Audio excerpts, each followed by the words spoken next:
ओम शांति। बेहद के वैराग्य वृत्ति का अर्थ ही है वैराग्य अर्थात किनारा करना नहीं, लेकिन सर्व प्राप्ति होते हुए भी हद की आकर्षण मन को व बुद्धि को आकर्षण में नहीं लावे। कि आपने किसी चीज से किनारा कर लिया, ये एक अलग बात है, लेकिन किनारा नहीं किया और आपके मन बुद्धि जो है वो आकर्षित ही नहीं होते हैं। कई बार क्या होता है, कोई चीज से ना हमें आकर्षण होता है तो हम कहते हैं बस हमने छोड़ दी बस छोड़ दी। ऐसे हम जैसे अपने ऊपर मेहनत कर रहे होते हैं कि हमने छोड़ी ही है ना, बस हमें अभी यूज नहीं करनी। लेकिन जैसे ही वो चीज सामने आती है तो मन भी उसकी तरफ आकर्षित हो जाता है, बुद्धि भी आकर्षित हो जाती है, तो छोड़ी क्या थी। तो हमारा ऐसे वाला किनारा नहीं होता है कि हम ऐसे ऊपर ऊपर से किनारा करें और मन बुद्धि उसमें जाए। अगर किनारा करा है तो सर्व प्राप्तियों के होते हुए भी मन और बुद्धि आकर्षित नहीं होते हैं। हमें ना मोबाइल का शौक नहीं है ही नहीं, अपने पास है ही नहीं, और जैसे आया चिपक गए, है ना, है नहीं, हमें शौक नहीं। एक को सच में इंटरेस्ट नहीं होता, एक ऊपर ऊपर से कहता है, फर्क तो होता है ना।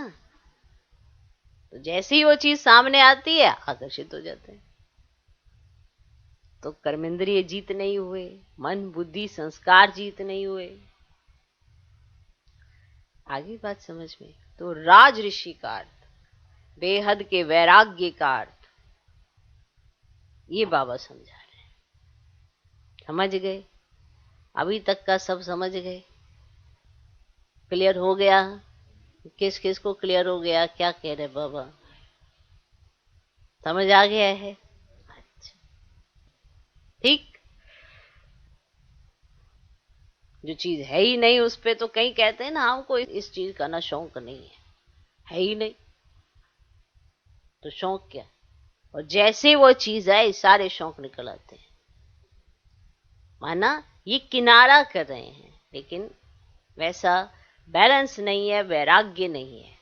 मन और बुद्धि आकर्षित होते हैं। ये जो सूक्ष्म शक्ति है, मन बुद्धि संस्कार, इसके भी अधिकारी। कर्मेंद्रिय जीत बनना ये एक मोटी बात है, मतलब कि इसके ऊपर तो आप जीत पा सकते हो, कर्मेंद्रिय जीत हो सकते हो। लेकिन मन बुद्धि और संस्कार, कर्मेंद्रियों के बाद इनकी भी बारी आती है, पता है ना। संकल्प मात्र भी अधीनता ना हो किसी भी चीज के प्रति, इसको कहते हैं राज ऋषि अर्थात बेहद की वैराग्य वृत्ति। वैराग्य का मतलब किनारा नहीं, वृत्ति जिसमें मन बुद्धि आकर्षित ना होते हो, वो वृत्ति जो आकर्षण से परे हो। कुछ समझ आया? ठीक। क्योंकि बेहद का अर्थ भी यही है कि मैं संपूर्ण संपन्न आत्मा, बाप समान सदा सर्व कर्मेंद्रियों की राज्य अधिकारी, ये है। ठीक। ओम शांति।